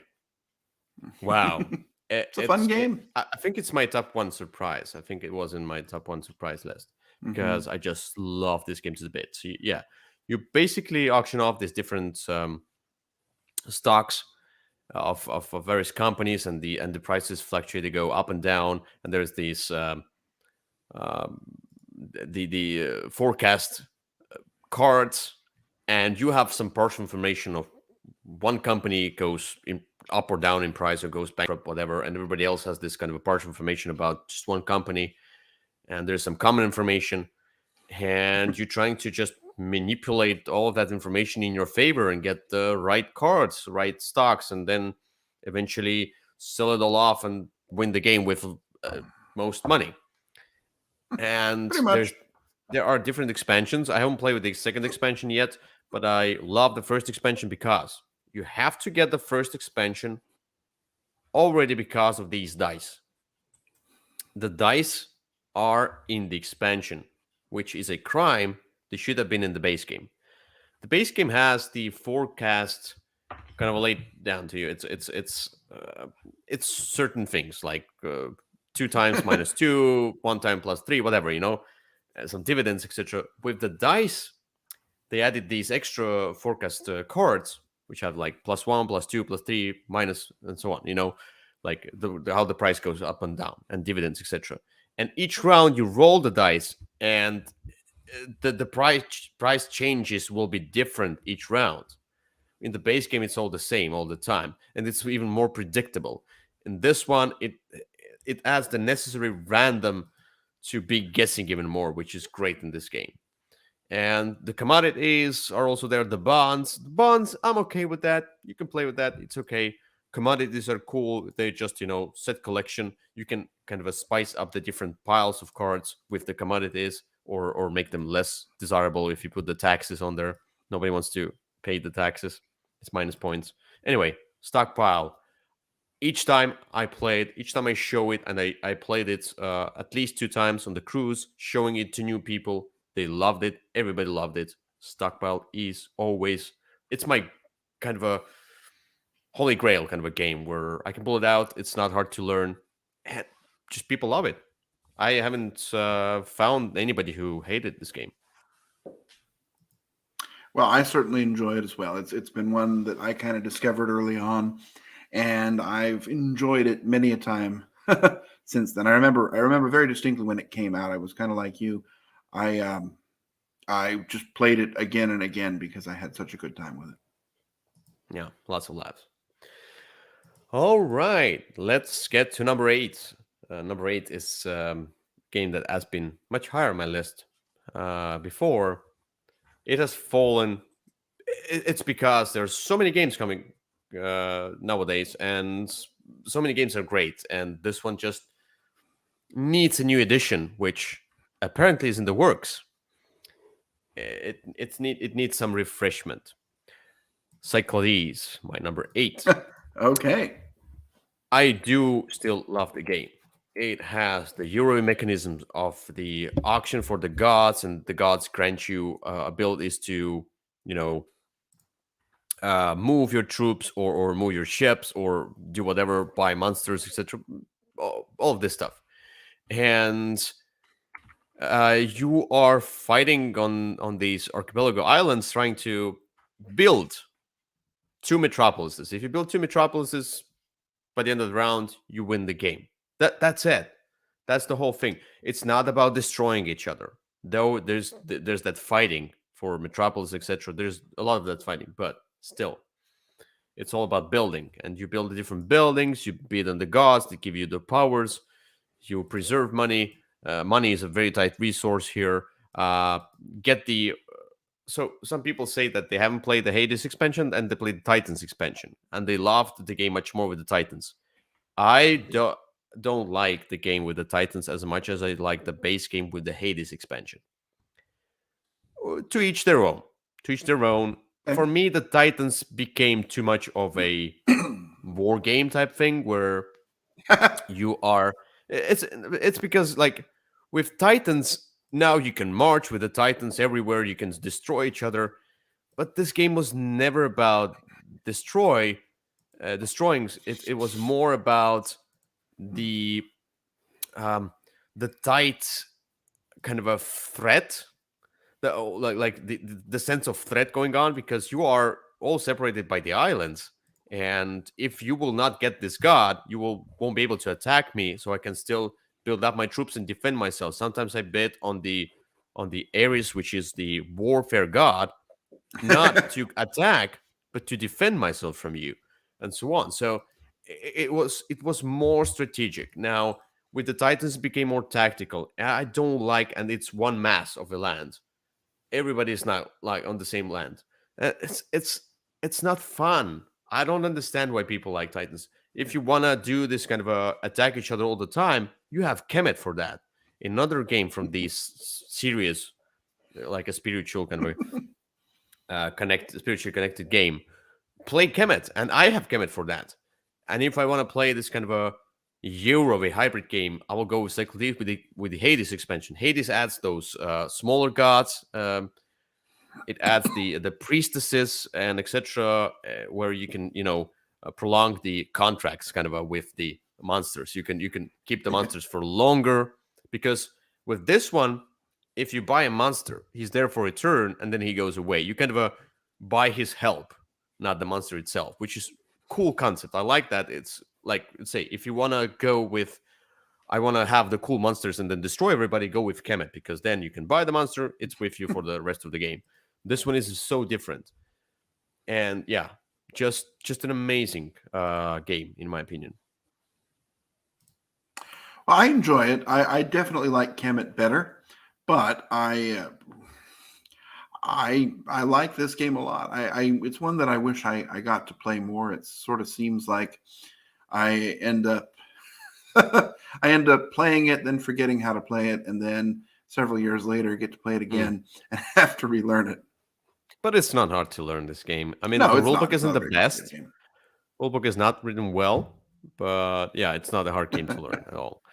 Yeah, and always, like I'd say, play with. And also, the expansion has the magical items and heroes with the monsters together, so you can buy help of the heroes as well. But you have to pay them salaries in order to keep them. So there's that thing, It's like it adds quite a lot of different things that spice up the game. Hades expansion is essential for me. Like without that, Cyclades is not the game I would put in my top 10. Okay. It's just the combination of the two. All right, and I hope I by the way, I'm eagerly waiting for this new edition. Whatever they do with that, they probably will streamline it. It probably will be 1.5 or 2.0 Cyclades. It probably will be a different game somewhat based on this game. Yeah. We'll have to see. All right, Is my it the number same company 7. who did Kemet 2.0 and this Yucatan Metagod? game? Yeah, Oh, Metagod. okay. Metagod did All right. Kemet, first Cyclades, then Kemet, then Inish. Yeah, but This I mean, was- is that the same company that's doing the new version? Yes, most Okay. likely. I only seen the Bruno Catala's prototype pictures. I'm Okay. not sure if it will be published, but it should be. I mean, like, who else? Okay. It's their game. Well, we'll see. All right, my Very number well. 7 is the only um, replayable game. Kind of like Time Stories is also something like that, but the only legacy game on my list. And I would go with the base one as well, but I kind of like the experience of legacy version of that game. That's Clank Legacy. But it can be Clank, you can put the Okay. expansion in it, etc. I like let's say the Clank system, but why I put the Clank Legacy, because I had a lot of fun with Clank Legacy, even more than I had with the base Clank. Plus, I can play it after it's done, so it's the same. It's almost. Okay. Except maybe you cannot use the expansions for it, but I don't care. I still have a lot of things going on. So with the Clank, this is a deck building game with dungeon crawl light, where I thought you you said you are. didn't have any more or deck building games on your on your list. No, I didn't. I don't think I said that. I, I wanted to mislead you, so I said Oh, something okay. similar to that, but not really that I didn't have. I mean, like the Hmm. pure. I said pure deck building games. This I this is see. this is less than a pure deck building game. Hmm. So I don't know. Just show something. Okay. There's not a lot. I mean, like this. Basically, Clank Legacy is your Clank. You build a deck. You move on the map, trying to collect the artifacts, and then get out in due manner, because the dragon will awaken and kill you. And with Legacy, you go through a ton of stickers and a ton of stories and revelations, etc. So it's a lot of fun. This Legacy version is it just each session evolves immensely, like a lot of new parts, a lot of new stickers, cards, and you rip off some cards, whatever. It's just you create your own special Clank with this Clank Legacy version. But I Special really Clank. special Clank, yeah. But I really like this game because it gives me a lot of satisfaction from deck building, but it has this kind of extra moving parts on the board with legacy elements, the story, and surprises, and it was amazing. I I agree. love I it. I had a fantastic time with this game. With the legacy version, I think all three of the Clanks are roughly equivalent for me, but I had a fine time running through the story. I thought it was a lot of fun, and I really like Clank anyway. Yeah, yeah. So you can choose Clank for it as well. So it's just an amazing system. Hmm. All right, let's get to number 6. Another game with deck building Really? element in it, but Mm. it's not a deck builder. Oh, okay. It has deck building in it, which is essential, kind of but there are many other parts that you do as well. So Hmm. I didn't lie about not having a pure deck builder on my list. My number 6 is Last Ruins of Arnak. Oh, this game in which you're gathering cards and putting them into, I don't know, some sort of deck that you're improving over time. I wish there were a name for that. Um, Uh, I wouldn't say it's a deck building game in a sense, because oh, okay. it's the deck you build is rather small. It's important, but you do a lot of worker placement and moving up the tracks, getting resources, etc. So there's a lot of things involved in this one. It's a hybrid of different mechanisms. It's a worker placement deck building game. But I do Okay. love the theme. I do love how it looks. It's amazing. I do have the expansion that I haven't played yet, but I will definitely. And it just such a smooth experience. It makes you think. It makes my brain think in a weird way. I just love it. It's all of these different mechanisms and cards and things, and like you trying to do each turn. You're trying to do the best turn ever. It's like trying to Oh, okay. combine things in such a way that you have a very huge turn and do a lot of things and move out those different tracks, and eventually you're just scoring the most points. But all of these small intricacies of these small gears that move around, they just are amazing. And yeah, it looks great as well. I need games like I do love games more if they look better, if they look great. And this one does look great. I quite enjoy this one. I've had a lot of fun with it. The expansion's great. It doesn't change anything dramatically, but adds a lot more things to try with and play with. So it's worth your time if you like the base game. Yeah, yeah. It's not going to change your mind if you didn't, but True, but asymmetry. Adding asymmetry, that's fine. I like that. All right, let's get to number 5. My number 5 is another gorgeous game. Does it The one involve that deck building? no, Okay. no, it does not. But it involves a lot of cards. It's a card game in a sense, but with my playmat and all this other stuff around it, it feels like a huge board game. It's really not. It's simple. It's easy. It's gorgeous. It just works. It's so smooth. It's Bruno Catala. It's Abyss. Ah, I just love Abyss with both this is expansions. pretty good.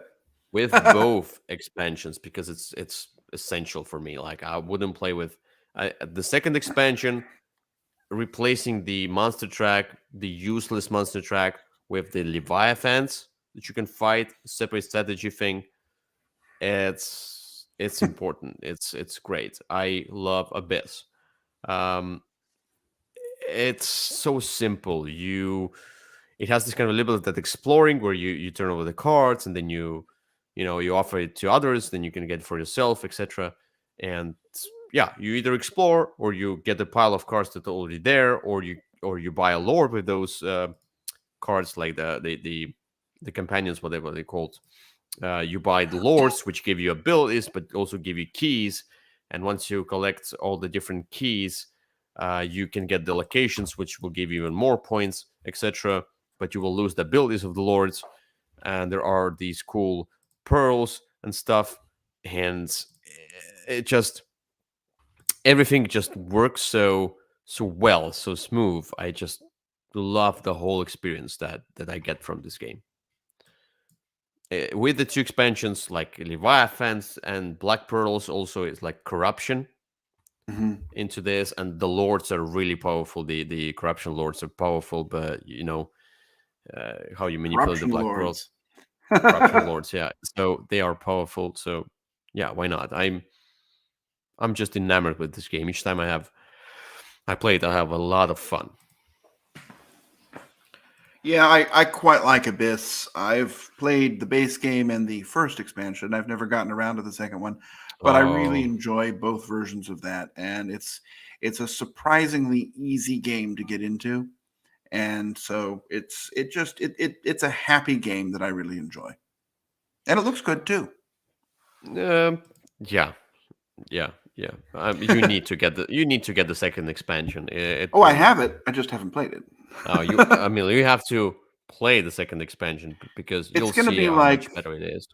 Isle of Skye, right? I had the two expansions sitting around for a number of years before I finally got them played. I don't know why. It's just we were always somewhere else or had someone new. But I don't know. I'll get it. I'll get around to it someday. Hopefully All someday right. soon. Okay. All right. Let's get to number 4. My number 4 is an engine building game with tableau building with very um, cool theme and building your underwater cities because this Ooh, what's it is called? what's it called? Batman. No, underwater Oh, cities. good. Uh, underwater cities with the expansion, new discoveries, of course, especially with the recessed boards, but some of the modules which are cool, starting cards which are different from each other. It's the game itself is amazing. It has the worker placement. You build your own um, like underwater world, connecting it with the tunnels. it's a Euro game, but each time you put out the worker, there you also play a card if it matches the color of the worker's base, like green, red, or yellow. You also get to use that card, so you have kind of a two options. Um, and yeah, it just the whole amazingly great, well balanced, smooth engine building experience that I get from this game is that's why I love this game so much. And the kind of the feedback from the game that you the fun that you get back from the game by manipulating all of your resources and stuff to get production going, etc., is so amazing that it's yeah another game that's hard to describe. It sounds dry, but once you start playing, you're so invested that time flies by. I really like Underwater Cities. It was, my game of the year in Cruise one year. I've played it a lot. Oddly enough, I've used the expansion several times, but I've never actually played through the museum piece itself. For some reason, that's just never Hmm. been as big a draw as just the core game with, some of the extra cards and the Hmm. starting player abilities, of course. Um, I don't know. I don't know why Museum that is a is. nice I touch. someday I'll have to try it. But Hmm. everything else I really like about it, except the box size. I wish the box were bigger. Yes, it should have been like the expansion box could have been like a bigger box where you can store everything, kind of a part of the expansion. Anyway, let's get to number three. My number three is my top three is no surprise. The worker placement game with area control that I adore so much because it uses and nowadays, yes, there are more games that have workers do different stuff, asymmetric workers. But at that time, when I first discovered this game, it was rare case, and I was like, why nobody does that? It's amazing. Empires, Age of Discovery, and I'm not the biggest fan of the although area control. In this one, it doesn't bother me. It's your basically usual area control. Whoever has the area majority, I'm sorry, whoever has the most of that. But there are some small rules about if you can even score the region or not. But everything else evolves around the worker placement half the game. So you first of all you assign workers into different spots, and then you have to assign all of your workers first, and then you will start from the top to the bottom. You will start activating those different worker spots, and the workers are different. You can send the merchant into the new world, and they will give you money, and then become the area control unit. You can send the captains to discover new lands. You can send the soldiers to defend or attack other people. There's a little bit of that, but in my games, I haven't seen much of that. Uh, it's not a lot of take that. It's not a lot of that aggressive play because people tend to do more of that building up rather than using a lot of soldiers. It sometimes it's expensive as well, and you're trying to get those different workers and the ships, and you collect the different goods. It's a set collection, and while you collect those goods, this is basically your income, but eventually it's your points at the end of the game, a bunch of points. And you collect the ships, which are wild resources. You collect the buildings, you build the buildings with the builder expansion. The Empire's Age of Discovery, this deluxified version, has the builders expansion in it already. I don't think you can get the old, like, you cannot get the old version from the stores. The old version, if you get it in some kind of aftermarket or thrift store or whatever, it's just if you can find the older version, then find it with the builders expansion. But this is a newer version, 2015, a deluxified version, a big one. Costs all the money, worth it, totally. And yeah, the buildings give you all of these different abilities, extra workers, one-time use things, etc. Just I don't know, just another smooth play, amazing play. Each time I play it, I love it, and I especially love the worker placement bit of it. it just makes sense. It just plays so well. Nobody, like, there's no other one. Yeah. Yeah, this one holds up really well, even though it's an older game. Mm-hmm. It's one of those ones. I think every time we talk about it, I think I've got to get that one back down and and try it again because it's a pretty solid game. It is. All right. Let's get to number two. Number two, yet again, no surprise, an enormous game, a huge game, a lot of rules. Each time I play it, I have to reread the rules because I forget half of them. For some reason, my brain just doesn't want to remember all the rules. But there are so many intricacies and small things in this game that I feel like I have to play it. But it takes a long time to play. But I feel I have to play it like 5 times in a row. Basically, take the whole weekend off and just play this game in order to remember all the rules correctly all the time. Is it Uno? Dos, tres, cuatro. Yeah, no, it's Nemesis. Number two, it's Aliens in the Box. Yes, there And are lots of rules in that. Nemesis, you can play with some of the expansions and things, modules in the Void Seekers. There's a lot going on, but Nemesis is Aliens, the game. You discover discover different rooms, and this is not. I think this is a prototype version, probably. But yeah, you discover different rooms. You explore the ship, and the aliens come, and then you have to fight them off. You search for items. It's your epic experience, on the ship. You have to, navigate the ship, repair the engines. A lot of very trashy things going on, and try to survive. Try to survive. Most likely you'll be killed. And you can play the base game with the base version with the kind of like a traitor mechanism. It's a better version of Dead of Winter thing where everybody has their own hidden roles, and they might differ from each other. I might want to go to Earth. You might want to go to another planet, or you might want the ship to be blown up. And this is how it goes. And you can also play a fully cooperative version, which I prefer in this one, because then if somebody dies, you can still revive them if you have the surgery room, if you bring them into the surgery room. But it's difficult. I mean, but still, like in cooperative version, it's still a lot of fun. Exploration, you roll dice, you make a lot of noise, you fight the aliens, whatever, you find the cool items, you have one ammo you have one ammo left, so you start punching aliens with your fists. And that ends up happening a lot in this game. And the game creates stories, so I like it very much. Yeah, I like Nemesis. It's one of those few games that I have that I've played and enjoyed that I didn't even have to read the rules.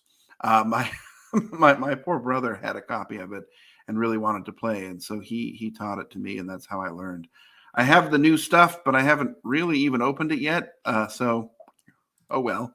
Eventually, someday I'll get it. I'll get around to it. But this is a fun game. It's not a game you'll really play to win because a whole bunch of random stuff happens. It's more of an experience to enjoy than a game to get really serious about. I mean, go back to Empire's Age of Discovery or something if you want something, where you can control it and have things work out. This is a game that's very chaotic, but it's a lot of fun. It is.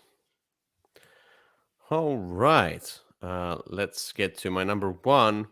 Yet again, no surprise. My number one is one of the classics. I would say the modern classics. And Twilight Struggle? Almost. Summoner Wars? The one that tackles the idea of fighting each other in a different way, where you don't have to lose your troops or whatever. Tackles the idea of engine building, where you progress and you upgrade and you make stuff cheaper at the same time. Idea of exploration and so on. And with the third expansion. Sorry, I want to say second. With the third expansion, also expands on the idea how to do the campaign well, and that's Scythe, my number one. Ah, I don't want to talk about much about Scythe because everybody knows Scythe, but you have to I know get the Scythe. Rise of Fenris expansion because Rise of Fenris expansion is amazing. It gives a lot of extra stuff that will make the beginning of the game so much more interesting and smoother. Extra actions, factions. Sorry, it's all about this kind of a engine building where you use your playmat, so you can choose one of the actions, and then eventually you upgrade your playmat and make the stuff cheaper and get more resources per turn, etc., and get to the certain amount of stars.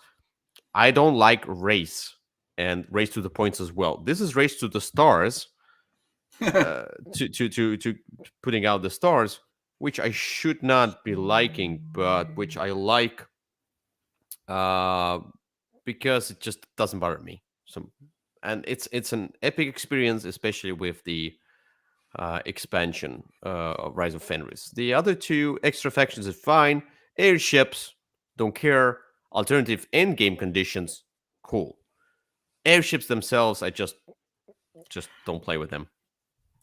That's kind of where I came down to on them. I mean, I play with them as somebody said I really, really want to, but they just don't really add very much to the game. Yeah. All right. So this is it. This is my number one, and this is it for today's episode. My favorite games of all time. It's done. All right. You're free to go, Kyle. You're free to go. Yeah. Oh, where am I going? Um, where? I don't know. Oh, okay. Bed. Yeah. So, oh well, okay. Daniel asks, Ark Nova. Ark Nova wasn't on my list, if I remember correctly. It was not. Like I just commented, I don't think you'd played it enough by the time you'd made the list. I think you'd only played it the one time. Yeah, I played it one time. Sometimes I put the games. I played it one time if I get the whole experience. Like if I get this great experience with Ark Nova, I had some problems, and I didn't find it as enamored, like as amazing as everybody It's enamoring. as enamoring as everybody tells me that it is. Maybe if I play it more, I'll find more fun of it. But I hate the You don't point like the scoring scoring. mechanism. Oh, I hate it. And I just got some great upgrades. Actually, they're from Croatia. I bought them on Etsy. I got these nice a little coffee cup for the coffee cup, for that track, and then little custom markers that go for the three different tracks where you use those little cylinders. It looks great, and I have a great insert for it now. I love Ark Nova. Oh, it's a great game. It's a great game. It's just my own personal preferences that kind of a. Maybe if I play it again, I'll look past them and then I'll enjoy it more. But yeah, you'll have to play it again.